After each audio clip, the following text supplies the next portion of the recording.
Welcome to Journey Through the Eyes, the EMDR podcast that is here to unveil and explore the transformative power of EMDR therapy. Here at Journey Through the Eyes, our mission is to support clinicians with those critical conversations and the resources about EMDR and other amazing therapies, as well as just those powerful talks for new and seasoned clinicians about how to build your amazing private practice. I am one of your hosts. I'm Tamera J. Brown. I am the CEO and founder of Arise Psychotherapy and Coaching Services here in San Antonio, Texas. And we have an amazing guest, and we want to acknowledge Kathy Couch, who is absent today, but she is here with us in spirit. So we are sending her lots of love and all the good things. And so, what we want you to know today, we want you to get your pencil, your notepad, because whether you are a new or a seasoned professional in a mental health field, we want you to have the confidence and that feeling of competence and knowing which pathways, what tools you can use to help your clients to navigate on their journey of healing and growth. And so today I am having an amazing conversation, and we're going to be talking about cognitive processing therapy. And I have my amazing guest, Miss Heather Chase, with me. And so, Heather, we want to welcome you and thank you so much for joining us on today. Thank you for having me. Of course. And so I'm going to give a little bio and then you will just introduce us to who you are. And so, friends, Heather is a licensed professional counselor and a board certified licensed art therapist. So amazing. And she is in Salem, Oregon, and she primarily treats PTSD using cognitive processing therapy. She also has extensive training in DBT. Oh, Heather, that is going to be delicious. We may have to ask you to come back and talk with us about that. But more recently, she's been providing inference-based CBT for OCD, and she's also an approved clinical supervisor. She is doing some really big and great things, and she owns a small private practice called Salem Trauma Therapy. And so outside of therapy, Heather is the co-founder of a company called Tater Booze, which I thought was really incredible, a food product for endurance for athletes. And so, Heather, welcome, and thank you so much for joining us on today. Thank you. Thank you for the wonderful introduction. Yeah, so incredible. And so, friend, we want to ask you, right? I know for me as a EMDR trained clinician, there's so many different pathways, right, of therapy models that we can Right. choose to offer our clients. And I have seen on the famous Pessy. Mhm. Pessy has always been the go-to for me. And I saw cognitive processing therapy a while back, but I didn't click the button. But I've always been very curious about it. So I want to hear, first of all, how did you land in the therapy model of cognitive processing? And just talk to us a little bit about your journey into it. Yeah, absolutely. So years ago, I was working at the Oregon State Hospital here in Salem, and I was working on a DBT team. And one of my colleagues had actually been previously working at the VA, where cognitive processing therapy is pretty common. So they shared more information about it, and that's kind of how I started to get excited about it. It's one of those things when you come out of graduate school, at least for me, I felt very underprepared to treat trauma. And I felt like the message was, you need to be really careful and this is a big deal. And that's true. You need to know what you're doing, but I felt underprepared. And so finding a treatment that was pretty structured and pretty straightforward was really helpful for me. I think that is powerful. I know I resonate with that. For people who follow or tune in to me, that journey through grad school was huge. I'm sure not only for me, for you, but for many people that I didn't feel prepared. I felt like it was like a pot of gumbo. Mhm. It was a pot of gumbo. And I can remember being in one of my classes with, there was a fellow student who was treating trauma. And I would hear her say all the, and I was like, well, what is that? Like, what is trauma, Yeah. first of all? Yeah. And I was doing substance abuse counseling at the time, which we know carries a lot, trauma plays a big part of that. And so, what were you doing before you journeyed into cognitive processing therapy? Were you doing the famous CBT therapy, or what was your model of choice then? Yeah, so I was really very focused on DBT, Okay. and I ended up getting a job, at the state hospital. There already was a DBT team, and it was a pretty exciting time because we actually became the first. I don't know if you're familiar with Marsha Linehan. She's the creator of DBT, but we became the first Linehan certified inpatient DBT program ever at Oregon State Hospital. And so, these folks came in and they grilled us on how we do our treatment. And they like looked at our notes and interviewed clients. And it was very involved. But we were doing the whole full program. That is incredible. DBT, I did take some DBT skills training and everything.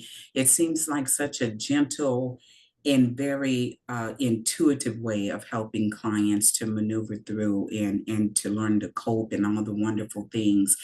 And so, talk to us a bit about cognitive processing therapy. What is it? And then what do you use? What can it treat? What is it most helpful for? Yeah, absolutely. So, cognitive processing therapy, it's a type of cognitive behavioral therapy, and it's focused on treating trauma. It's what's called a manualized treatment. So, Mm, meaning that it's pretty structured and it follows a manual.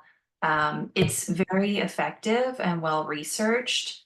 It's actually one of, I guess, in the therapy world, there's about three therapies that are considered very much evidence-based treatments for PTSD, and that's EMDR, that's cognitive processing therapy, and prolonged exposure.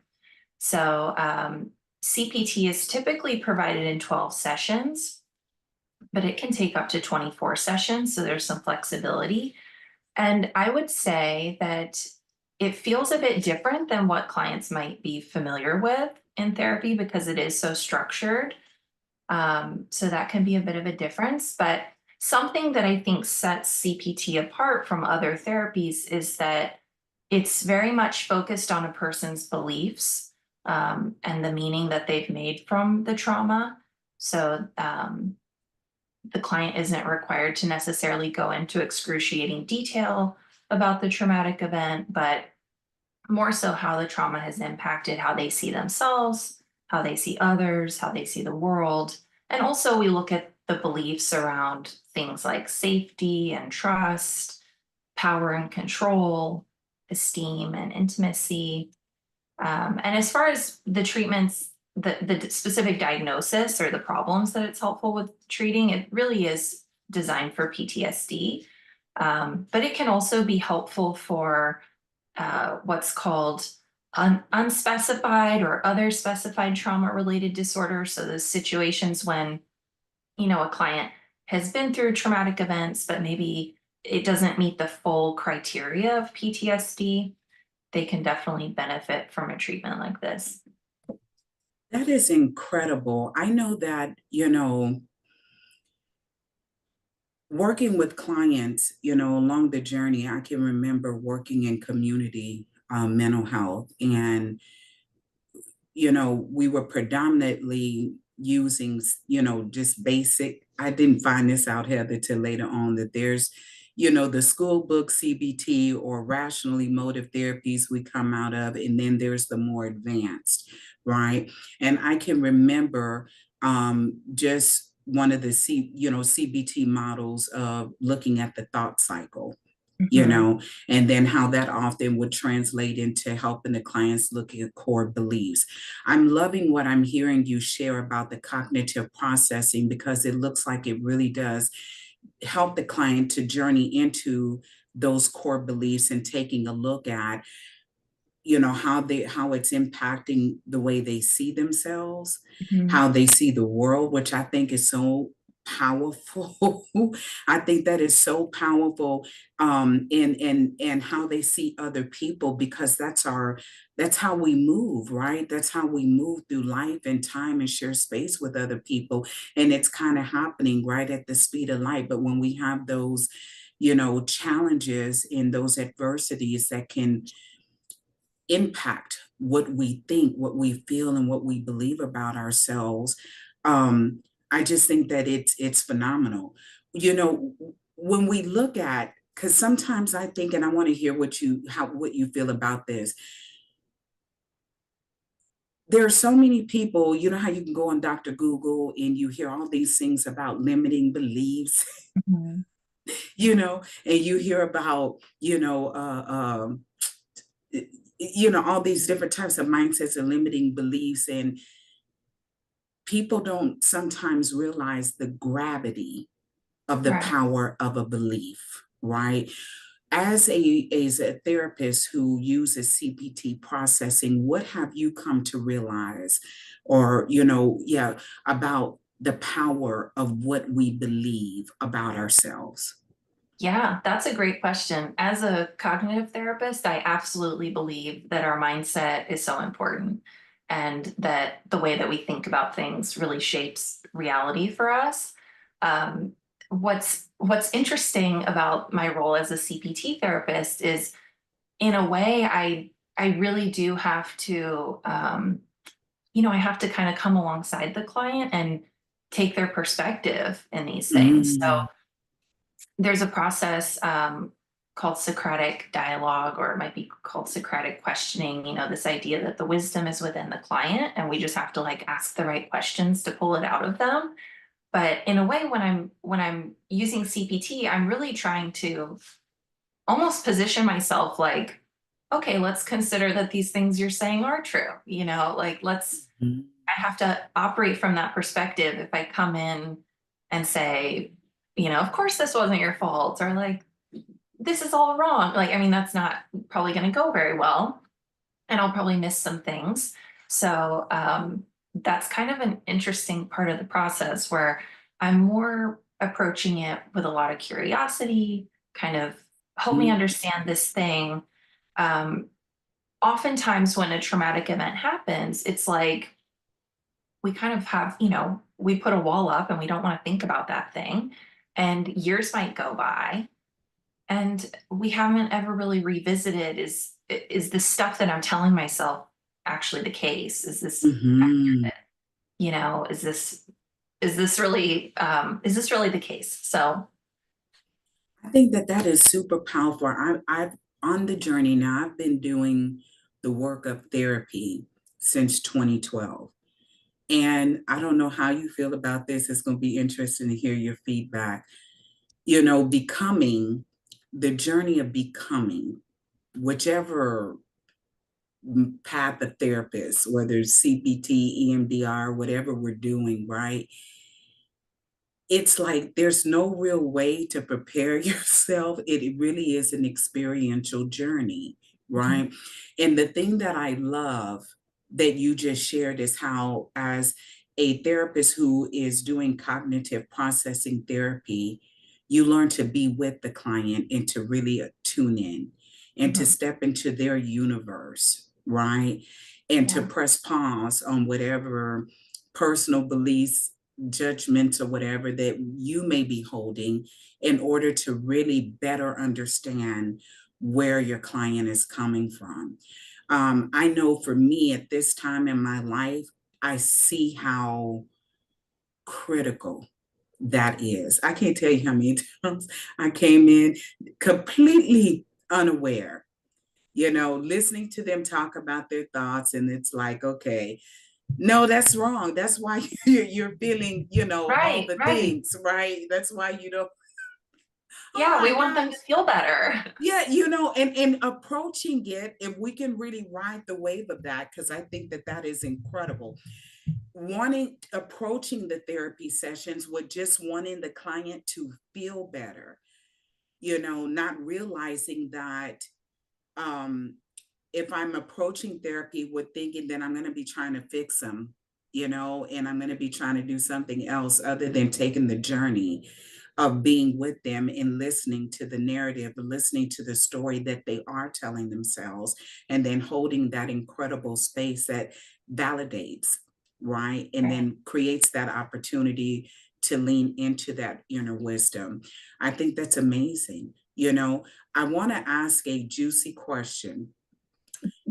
What do you have to do, Heather? Right? What do you do to prepare yourself to be able to hear and to share that space with the clients as a CPT therapist? What do you do? What do you got to do to attune to that?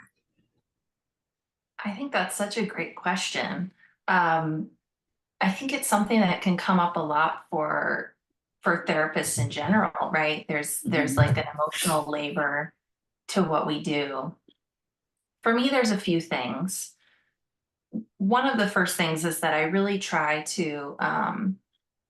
try to stay focused on the symptoms and not get Mhm. pulled into the story. And that Ooh. might sound kind of cold, but if I get pulled into the story, I can't help the client. So I really try to Mm. focus on like what are the symptoms that I'm seeing and not pulled into the story.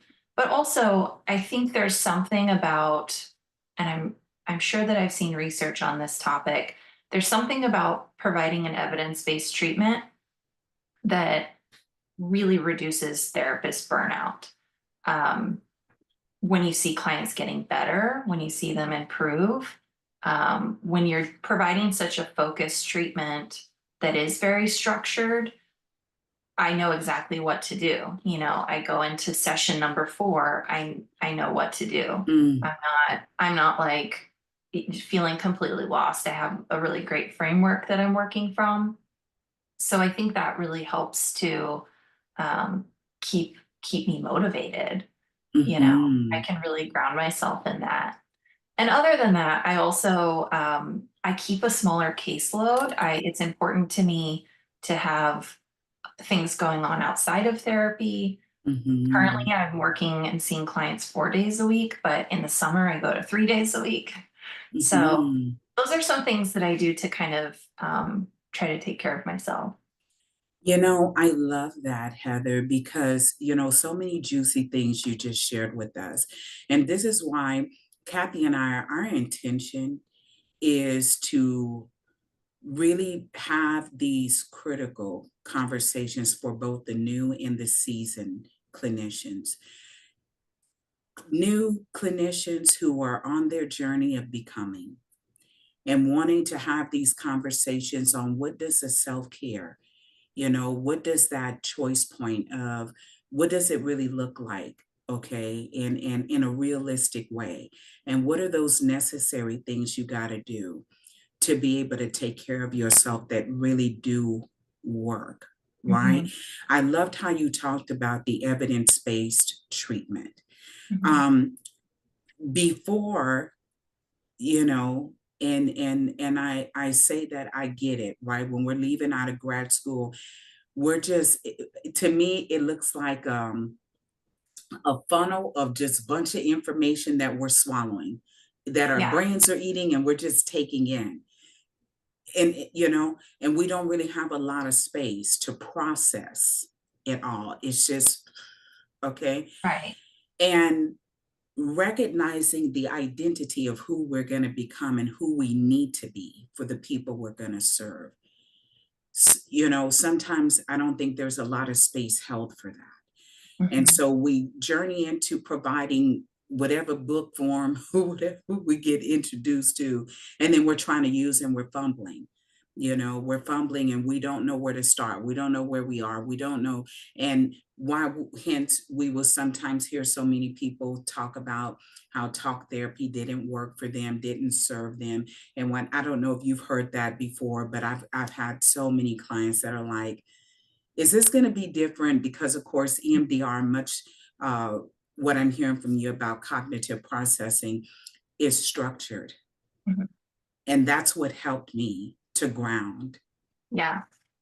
It gave me that map, right? Yeah. Yeah. Yeah. And so go ahead, go ahead. Oh, I was just thinking, there's a lot of challenges for new therapists coming out of school. I think a lot of us get into the field because, we want to help people, and maybe we were natural helpers in our lives before all of this.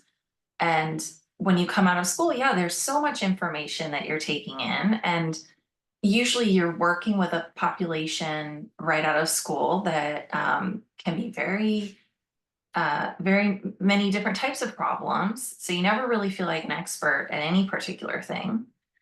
And it might be clients that need a lot more support or community mental health, that sort of thing.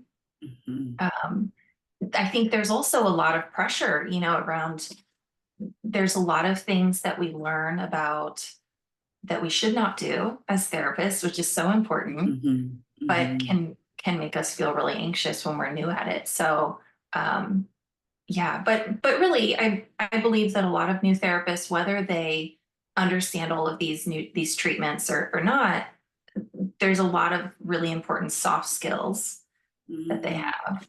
And Mhm. that's really, something to lean on when you're a new therapist. Oh, I love that. Talk to us a bit, and let's just hold space, right, for those soft skills. What are some of those soft skills that you would say a new and even a seasoned clinician can lean on that can support them?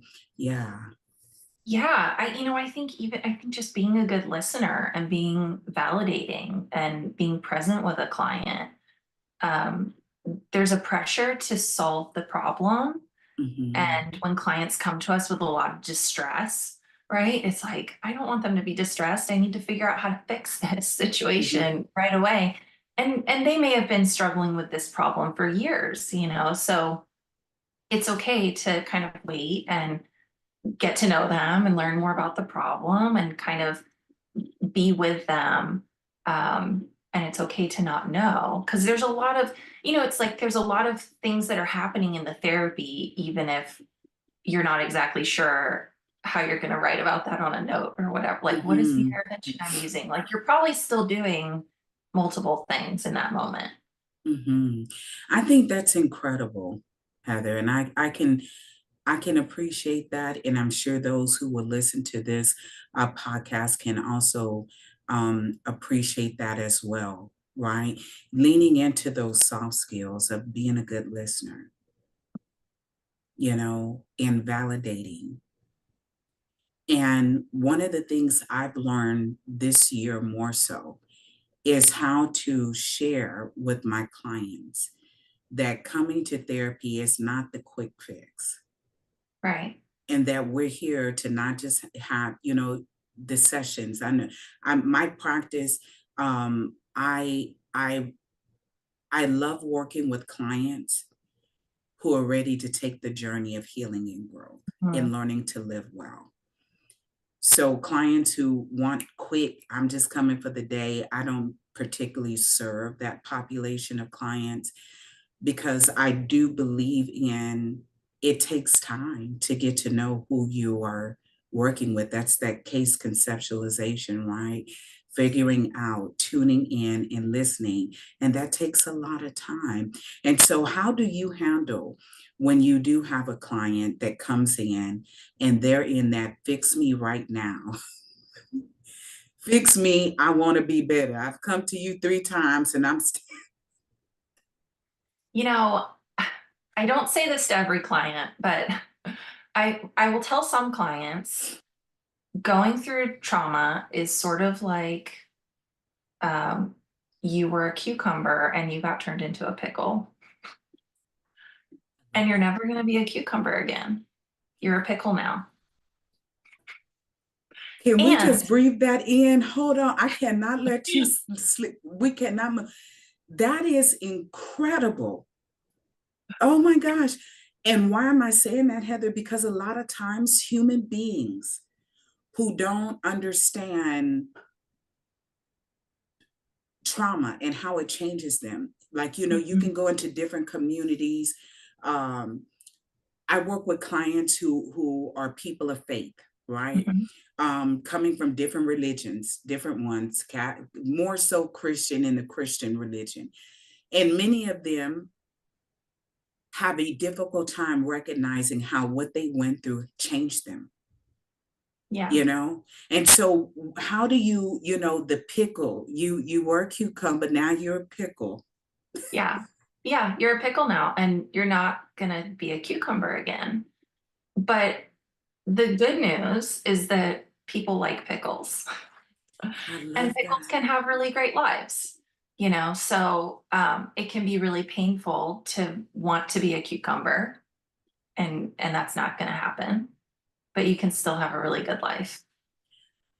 I got a juicy question from the lens of CPT, cognitive processing therapy.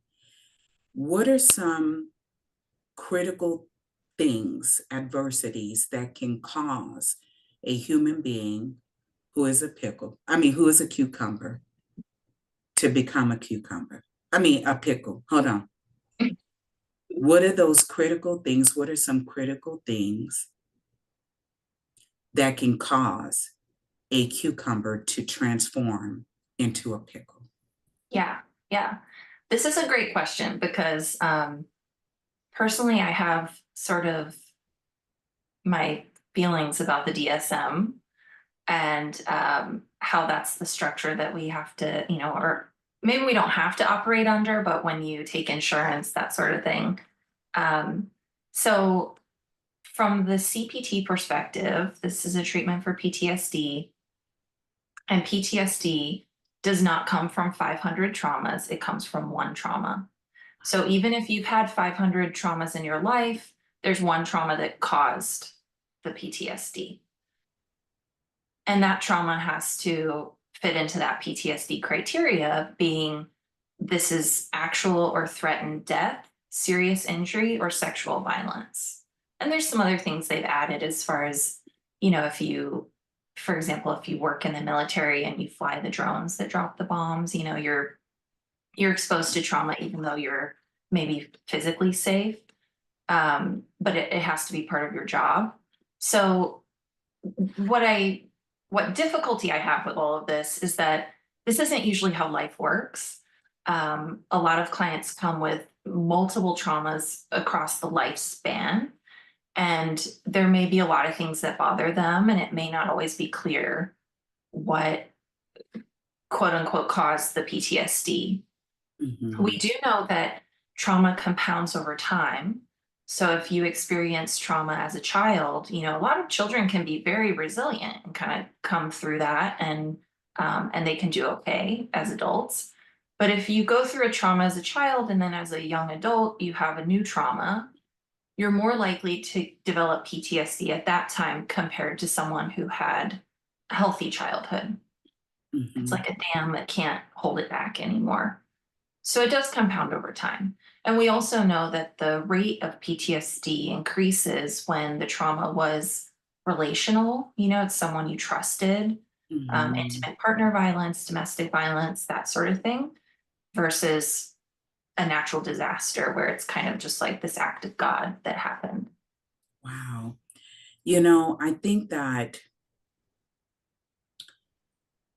the, when it comes to the DSM, like you're saying, one of the things that I'm learning and that EMDR has gifted me with is,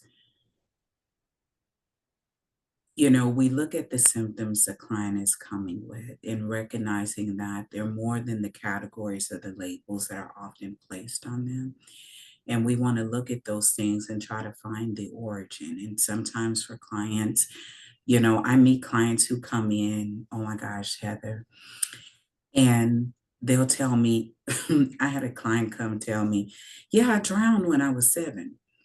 But my parents prayed and I'm all good. And like that they describe how they were gone, you know? Yeah. And it's like, oh my gosh, at 7 years old. Or I'll Right. have a client who doesn't come from the best neighborhood. And they'll say, yeah, when I was 16, we were in a store and it was robbed. and the robbers had us on the floor, and they have no idea, Mhm. you know, how that's the reason why they don't like being in certain stores, or they go certain places and all of a sudden they mood change and they're going through Yeah. all of these different changes. Um, and I am just so grateful that we have therapy models Mhm. that can really, really help Right. clients. First of all, let me ask this, like with cognitive processing therapy, because with EMDR, there's three prongs, right? Three focuses, which is the past, the present, and the future. And Mm. then we navigate through that, through those eight critical steps, phases, Mhm. right? That we kind of Right. rinse and repeat. Um, what does that look like in cognitive processing therapy? Like, do you go through a phase where you're providing case conceptualization, psychoeducation, for the clients, especially someone who has PTSD? Yeah, that's a great question. So typically, before starting CPT, if a brand new person comes to me, um, we might have a couple of sessions of just getting to know each other and gathering history and the intake type stuff before we start CPT. Although some of the clinics that are really, the creators of CPT, the co-creator, like they might do an intake and then next session they're starting. So they get started Mm, pretty quickly. Um, so the first the first session is heavily focused on psychoeducation, talking about it's a lot of the therapist is doing most of the talking in that meeting. Um, we're going over the DSM criteria of PTSD, explaining more about those symptom clusters, um, some of the information about cognitive theory, and this basis of CPT. There's this idea that the world is just and fair. So we talk a lot about this they call it the just world myth, and how, growing up, it's sort of how we're taught right from wrong. Like if you do mhm, something bad could happen. Like if you're a good person, good things will happen. And as we get older, we kind of learn that that's not really the case. mhm, Um, mhm, we might know someone who is a wonderful person and something awful happens to them, and we're just like, they don't deserve this. So we teach them about this idea of the just world belief, the just world myth, cognitive theory. We talk about emotions. In CPT, the term natural emotions and manufactured emotions are used. It's very similar to primary and secondary emotions. And then there's an assignment given in that first session to write a one-page impact statement on why you believe your most distressing event occurred. So, so the first session, there's a lot of information given to the client, and after that, there's worksheets each week. And during the first half of treatment, the worksheets start out as very simple. It starts out with it's called the ABC sheet, but it's essentially, the event, the emotion, the event, the thought, and the emotion, the CBT mhm, triangle stuff, right? And the worksheets get progressively more and more complex as we go through the treatment. So about halfway through the treatment, um, there's a very involved worksheet that really helps break down what are called stuck points. So these are the thoughts or the beliefs that a person has. And throughout the course of treatment, even before, we formulate what's called a stuck point log. We track those thoughts they have. These could be common examples are things like no one can be trusted, no place is safe. If I had turned left instead of right, my friend, we wouldn't have been in that car accident. My friend would have survived. mhm, So there's stuck points that are about the event itself. And then there's stuck points about everything else, the more mm. general kind of things. So that's sort of a quick overview. And then, of course, we're tracking the symptoms through the PTSD checklist, the PCL-5. So that's given at every session, and we're looking at that at the beginning of the session. I love it. And I'm like, I know that there are a lot of people who, there's some who like to freelance therapy, Yes.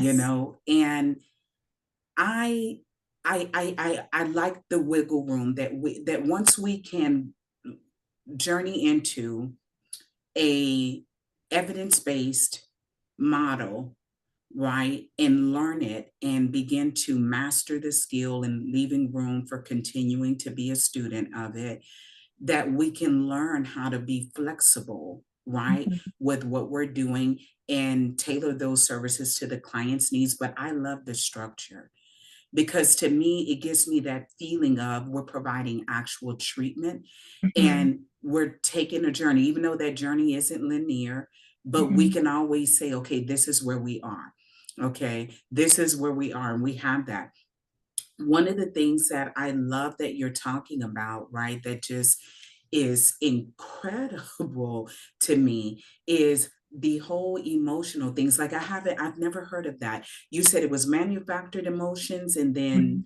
Natural emotions. So natural emotions might be very similar to primary emotions. okay, These are the emotions that we all they're hardwired into us, right? They're like tied to that fight or flight system. Um, Things like fear, grief. So I might explain to a person, let's say my grandmother passes away, assuming that we have a good relationship, like what emotions do you think I might feel? mhm, I could feel grief and sadness without even having to think about it. So it's like this event happens and the emotion is just automatic. But if I start to have thoughts about that event, I didn't mm, visit last holiday. I didn't call enough. I should have been there more.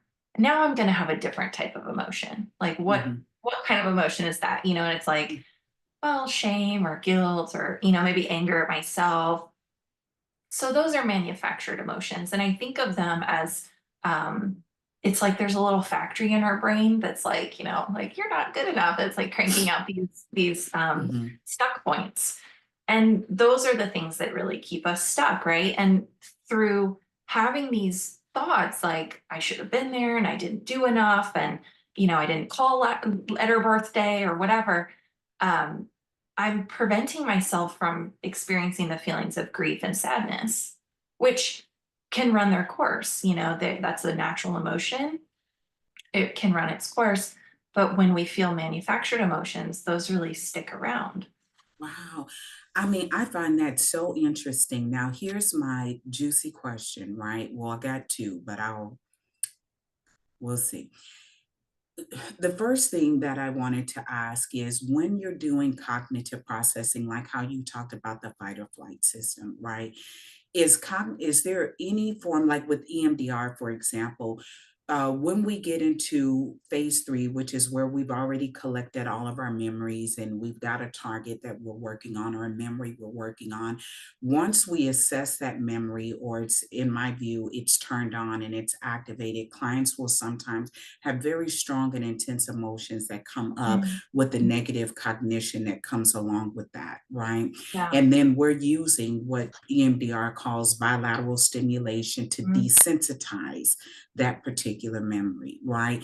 What does cognitive processing therapy do to help the clients who are, let's say, they're in that fight or flight system in the session and they become angry or irritable or just that, space of being able to be present and connect is leaving them, right? What do you all do to help the client to maneuver through that? Yeah, that's a really great question. I think a lot of the clients that I see, they are experiencing, you know, that distress sort of all the time. Mm, mhm, Um, and I think it's part of how the treatment is structured that we aren't there is a goal to process emotions and to have this natural expression of emotions. But yeah, that's a really great question because I wouldn't say that clients necessarily become angry or the goal is not for them to necessarily feel upset in session. mhm, Um, Yeah, that's one that I might have to think about more. I love that. And because it's like, well, with EMDR, right? Because we're targeting the memory. And then Mhm. so here's my next juicy question, right? Is polyvagal, like, Mhm. if and I'm just don't want to make assumptions, or do you journey or study anything about Mm. polyvagal theory? Okay. No. So looking at how polyvagal theory just basically helps us to understand just the nervous system in the brain and how a lot of the yuck stuff, Mhm. right? How a Mhm. lot of the stuff that clients are dealing with are kind of funneling through there. And when we're doing EMDR therapy, we're really helping them, through the lens of Dr. Shapiro's theory Mhm. on how that REM sleep movement helps Mhm. for whatever reason. I think she was Right. just incredible to help kind of, in a sense, it's like this is not a good uh, a soft idea, but it's like Drano, like when your sink is clogged up, you go get the Yeah. liquid Drano to kind of get the Yeah. yuck stuff Yeah. out of there. And so EMDR in some senses helps the client to kind of maneuver and navigate that way, just Right. getting the yuck stuff, like that massage of the actual nervous system and getting Mhm. all that out. And Yeah. so I'm very interested in hearing why what is the difference between CPT and CBT? Mhm. Yeah. Well, and one of the other things I want to mention, I think with CPT, the part of the theory is that when our amygdala, is Mhm, firing the fight or flight system, the prefrontal cortex is very much tamped down, and vice mhm, versa, that they have this circular relationship. So if mhm, we can activate one, the other becomes more tamped down. mhm. This is like, I think of how when someone is having a panic attack and you ask them, what's your phone number? Or what, Right, name all right. the types of dogs you can think of. We're activating the prefrontal cortex and calming down the amygdala. So I think of it Mhm, when we're going through the worksheets and doing it in this really structured, kind of very logic mhm. focused way. Um, I think that's part of the theory of what's happening there, is Love that we're that. activating the prefrontal cortex, and in doing that, the fight or flight system is getting tamped down. I love that. I'm such a nerd when it comes to the brain and just our prefrontal cortex. It's just a Yeah, phenomenal. The yeah, brain is a phenomenal organ, right. And there's so much that we don't know. And I don't want to get on my soapbox, but I just think that our education system needs to do something new with Yeah, helping kids in all grade schools to better understand the organ that they're right. working with, Yeah, because it's at yeah, the source of everything we're doing every day. Anywho, yeah, um, yeah, what would yeah. you say? Go ahead, go ahead. Yeah. Oh, I was going to say, you had asked about CBT versus Hmm. CPT, which it's interesting because a lot of my clients, when they tell their other providers, their med providers, I'm doing CPT, they're like, oh, you mean CBT? Because so many people haven't heard of CPT. Um, Anyhow, cognitive behavior therapy is, I think of it as like the largest religion in the world of psychotherapy, right? This Hmm. is um, just this huge umbrella. It's kind of the thing that we all learn about in school. And there's so many branches off of that tree. Hmm. And cognitive processing therapy is a branch off of that tree. So, Okay. and the difference being, cognitive behavior therapy, there's so many ways you could use it, and it could kind of be sprinkled in wherever, whereas CPT is a very specific protocol Okay. for Would you PTSD. Yeah. would you dare to say, because now I started out cognitive behavioral therapy, but just the books. And then I started, like, it was like not going anywhere. It was like, okay, clients, okay, either I'm doing something wrong or what's going on here. But this basic of the thought process, clients were still in that emotional Yeah. stuckness. right? Yeah.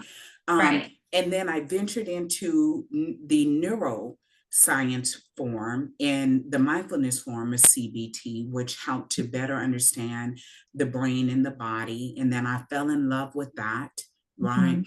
Because then it started making sense and really helped back to that soft skill. You gave me a gift today, back to that soft skill of validating. I've been able to validate clients who Mhm. are having, I mean, all the things, right? But then recognizing your brain and your nervous system and doing what it's supposed to do for you, and validating the anxiety and all the stuff, right?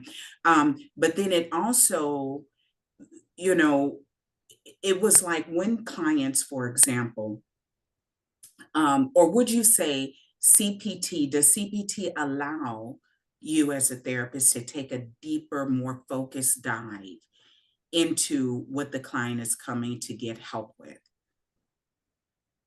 Yeah, I think so. I think there's yeah, I do think that it does. Yeah. Yeah. Yeah, it sounds like it. It sound, I think people, for especially for uh new clinicians, right? You know how your client can come in, and I don't know how you do it with CBT, but clients that come in and they got like three goals. I'll say let's look at three goals, three ways you want to be different after our journey together. Some clients that come in and they'll have about five, six things that they're trying to work through. And it's like, hold on, okay, let's kind of narrow it down so we can really have something that we can actually accomplish, right? And so that we can really hone into that focus, Mhm. in therapy. And it just sounds like with the way you're describing cognitive processing therapy, because I know even still today, when I try to do talk therapy and CBT, Mhm. this story, Yeah. Yeah. I I get dragged in. right. Yeah. Yeah. So with CBT, does it help? Can it help to just really hone in and not get lost in the narrative or in the story? I think it absolutely can because we're really prioritizing I had talked about the stuck point log and how we're tracking Mhm. the beliefs that a person has. We really prioritize the stuck points that are about that specific event. So, Mm.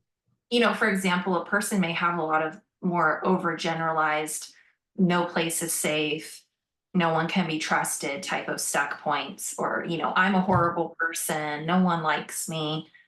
And if I try to work with them on those, that can get pretty tricky because Mhm.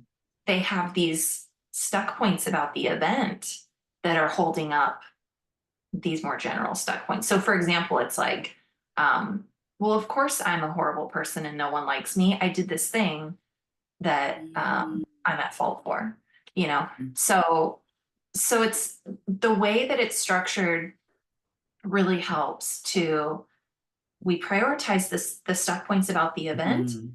and a lot of these more general problems, these general beliefs kind of resolve a lot of I times on their love own that. because you're taking care of like the self-blame. And sometimes, clients they may say, I don't have self-blame, I know it wasn't my fault, but they might have the coulda woulda shouldas.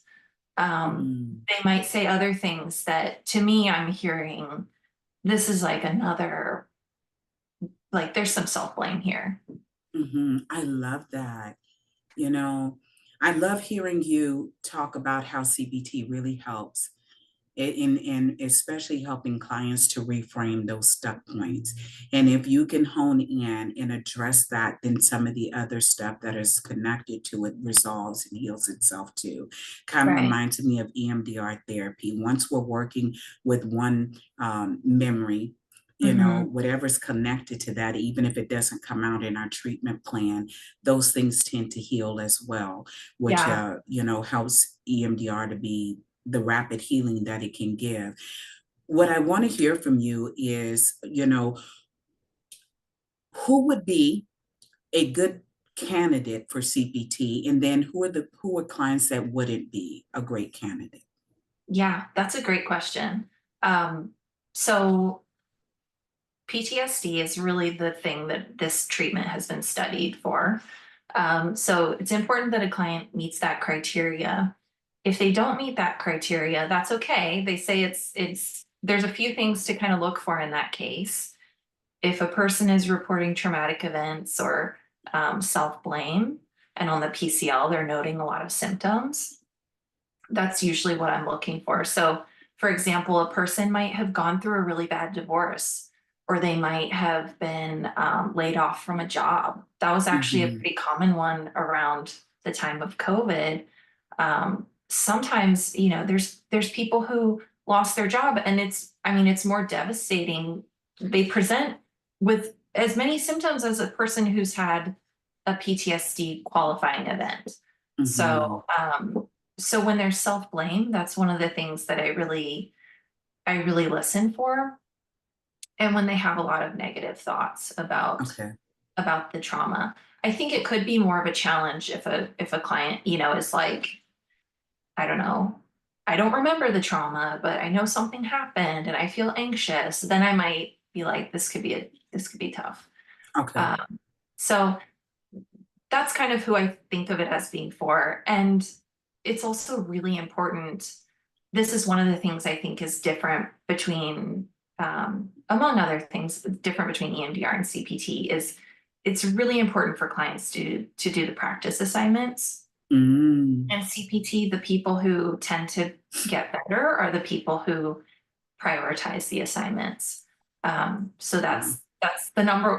It's so important. And yeah, if someone's not doing the assignments and not, and then they're not getting better, it's like I kind of hold their feet to the fire on that, because I don't want a person to have a negative experience and then believe that nothing's ever going to work. And really, Mm. it's like you didn't get the full dose of the treatment. I love that because one thing for me, and I'm learning how to integrate these things in my private practice, is because I believe and I